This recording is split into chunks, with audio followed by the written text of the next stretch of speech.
Че не ми е омръзнало. Можеш да побиеш малко, да видим. Петя, например, Петя на леляти, беше пити, които ги бие 100 пъти. Казах аз. А? И го каза така ли преди мен? Да. Така. Какво ще друго да си? Никъде не казват колко време трябва да се меси. Пиче 30 минути. 30 минути трябва. Демек до 4 и колко? Молите да се прилично, поне до 4 часа. Аз дам пример с... Не искам, вие пък много така седа, защото ви снимат, нали? И за това всичките тук. Моите спомени, пак ще дам пример. Като работихме в стола и майстора ни казваше кюфтета, като изместваме каймата за кюфтетата. Трябва така да измесим, че да стане на конци.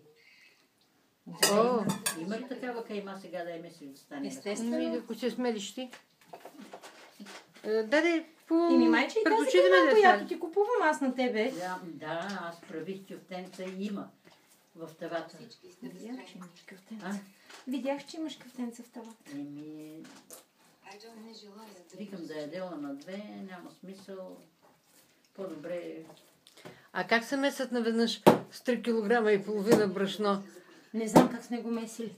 Луди жени. Как е? Вижте, и това е тежко. Аз не помня какво сме правили, ама знам, че при печенето... Може би на части, а? При печенето първите се опекаха много добре. А вторите последните бяха превтасали. Сега се чуда в какво аз си спомням, като малък на баница, палеха фурна, дето загнат. Може би записа трябва да свърши, защото казах, че хората се събличат. Аз освен да се хвърля много гола, друго нямам какво да съблека. Тъй, че...